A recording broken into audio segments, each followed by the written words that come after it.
Hello and welcome to my YouTube channel. Subsidiary book part 2 जो chapter है उसके अंदर हम 4 तरह के कैश बुक बनाते हैं। सबसे पहला होता है हमारा सिंपल कैश बुक, दूसरा होता है हमारा 2 कॉलम कैश बुक, तीसरा होता है हमारा 3 कॉलम कैश बुक और चौथा होता है हमारा पेटी कैश बुक। ओके, तो सबसे पहला जो हमारा टॉपिक है इस चैप्टर के अंदर वो है हमारा सिंपल कैश बुक। आज हम सिंपल कैश बुक का ही क्वेश्चन लेकर सिंपल कैश बुक के फॉर्मेट में पुट करेंगे।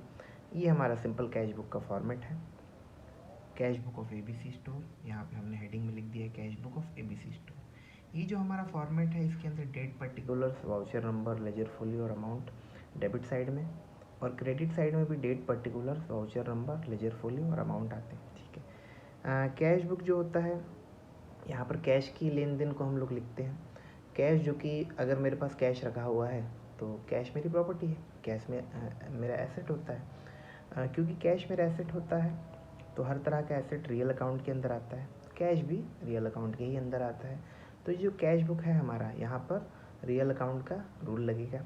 रियल अकाउंट का रूल क्या है? प्लस में डेबिट और माइनस में क्रेडिट। ठीक है, तो कैश बुक के भी डेबिट साइड में मैंने प्लस लिख दिया और कैश बुक के क्रेडिट साइड में मैंने माइनस लिख दिया। ठीक है, कैश बुक हम लोग बना रहे हैं, जब जब हमारे पास कैश प्लस होगा, जब जब हमें कैश मिलेगा तो मैं इसको डेबिट साइड में प्लस वाली साइड में लिख दूंगा। जब जब मैं कैश पे करूंगा या जब जब मेरे पास से कैश कम होगा तो मैं इसको कैश बुक की क्रेडिट साइड वाली कॉलम में लिख दूंगा। ठीक है, अब हम लोग यहाँ पर हमारे पास एक क्वेश्चन है, उसको हम लोग देखते हैं। सबसे पहले हमारे पास यहाँ पे लिखा हुआ है अप्रैल 1, 1 अप्रैल को बिजनेस स्टार्टेड विद कैश 10,000 रुपये। ठीक है, ओनर ने बिज़नेस को शुरू किया 10,000 रुपये कैश लगाकर। ठीक, मान लीजिए ओनर है, ये उसका बिज़नेस है, ओनर ने बिज़नेस में पैसे लगाए। ठीक है, हम लोगों को जो भी अकाउंट बनाना है वो बिज़नेस के हिसाब से बनाना है। ओनर ने पैसे लगाए तो क्या हुआ, बिज़नेस के पास पैसे प्लस हो गए। कितना कैश लगाया ओनर ने? 10,000 रुपये, तो बिज़नेस के पास कैश प्लस हो गया। तो क्योंकि बिज़नेस के पास कैश प्लस हो रहा है तो बिज़नेस अपनी कैश बुक में इसको प्लस वाली साइड मतलब डेबिट साइड में लिखेगा 10,000 रुपये। ठीक है, और डेट डालेंगे हम लोग अप्रैल 1। ठीक है, अब ओनर द्वारा जो भी पैसा लगाया जाता है बिज़नेस की शुरुआत में उस पैसों को कैपिटल कहा जाता है। तो मैं यहाँ पे इस 10,000 रुपये के अमाउंट के सामने टू कैपिटल काउंट करके लिख दूंगा। ठीक है, ये हमारा हो गया। अगली एंट्री हमारे पास अप्रैल 3 की cash purchase 5,000 rupees. Cash purchase मतलब ये हमारा बिजनेस है, इसने कहीं से कुछ गुड्स को परचेज किया होगा और बदले में बिजनेस ने कैश पे किया। ठीक है, बिजनेस हमारा, उसने सामान खरीदा और बदले में कैश पे किया। जब मैं कैश पे करूँगा तो मेरे पास से कैश माइनस हो जाएगा, कम हो जाएगा। ठीक है, कितना कैश मैं पे कर रहा हूँ? 5,000 रुपये। 5,000 रुपये मेरे पास से माइनस हो रहा है तो कैश बुक की माइनस वाली साइड में मैं 5,000 रुपीज़ को लिख दूंगा, क्योंकि मेरे पास से 5,000 रुपये कम हो रहा है, और डेट में डाल दूंगा अप्रैल 3। ठीक है, और यहाँ पर मैं लिख दूंगा मैं कैश परचेज कर रहा हूँ तो इसको टू बाय परचेज अकाउंट करके इसको मैं लिख दूंगा। ठीक है, अगली एंट्री हमारे पास है मशीनरी परचेज इन कैश। ठीक है, मैंने कहीं से मशीन परचेज किया, बदले में मैंने उसे कैश पे किया। ठीक है, यहाँ पर भी मैं कैश पे कर रहा हूँ, और जब मैं कैश पे करूँगा तो कैश मेरे पास से माइनस हो जाएगा। तो जब मेरे पास से कैश माइनस होगा तो मैं इसे कैश बुक की माइनस वाली साइड में लिखूँगा। ठीक है, कितना कैश मेरे पास से माइनस हो रहा है? 7,000 रुपये मेरे पास से माइनस हो रहा है, और इसकी डेट है अप्रैल 7। ठीक है, तो मैं इसको बाय मशीनरी करके लिख दूंगा।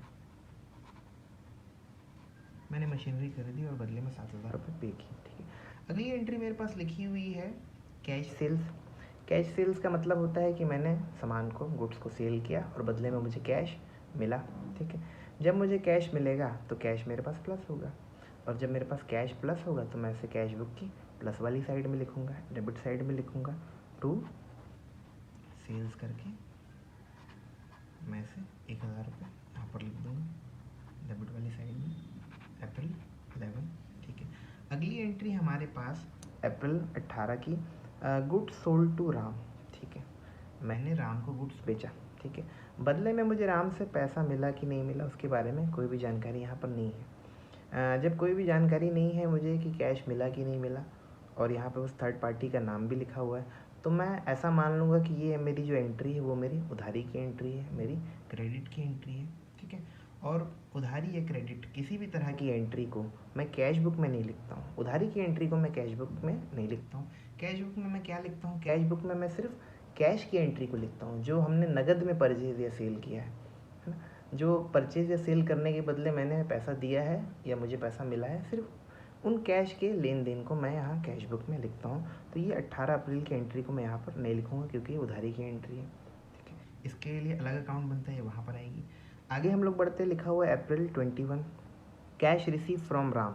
ठीक है, मुझे राम से कैश रिसीव हो रहा है।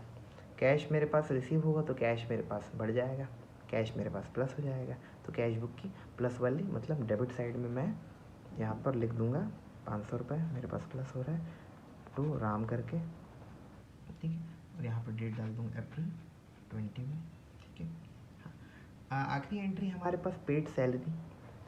सैलरी हमारे लिए खर्चा है, और पेड का मतलब होता है कि मैंने पैसा पे कर दिया, और जब मैंने पैसा पे कर दिया तो कैश मेरे पास से कम हो जाएगा। कितना कैश मेरे पास से कम हो रहा है? 200 रुपये। तो मैं क्या करूँगा, कैश बुक के माइनस वाली साइड में, क्योंकि कैश मेरे पास से कम हो रहा है, यहाँ पर 200 रुपये की मैं एंट्री कर दूँगा बाय सैलरी करके। इसमें डेट डाल दूँगा मैं अप्रैल 25। हाँ, सारी की सारी एंट्री हमारी यहाँ पर उतर गई। अब हम लोग क्या करेंगे, इसका टोटल करेंगे, दोनों साइड का, डेबिट साइड का भी और क्रेडिट साइड का भी, और देखेंगे कि किस तरफ बड़ा अमाउंट है उसको दोनों तरफ के टोटल में लिखेंगे हम लोग, फिर बैलेंस निकालेंगे।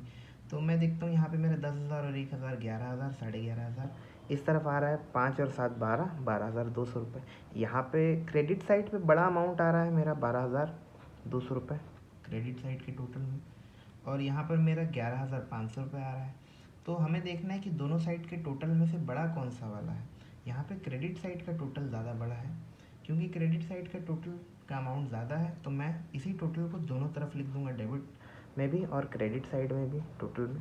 ठीक है, अब मैं देखूंगा यहाँ पे तो टोटल 12,200 रुपये लिखा हुआ है, लेकिन यहाँ पे डेबिट साइड में 10,000 और 11,500 रुपये ही आ रहा है। ठीक है, कितने का फ़र्क आ रहा है यहाँ पे? 700 रुपये का फ़र्क आ रहा है। तो 700 रुपये के फ़र्क को मैं टू बैलेंस कैरिड डाउन करके लिखता हूँ अप्रैल 30 का मैं डेट ले लूँगा, क्योंकि इस मंथ के एंड में मैं इसका बैलेंस करूँगा। ठीक है, ये हमारा कैश बुक बनकर तैयार हो गया।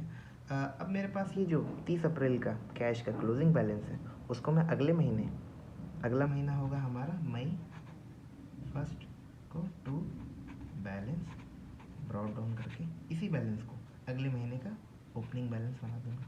इस मंथ का क्लोजिंग बैलेंस है, और ये तो ये अमाउंट हमारे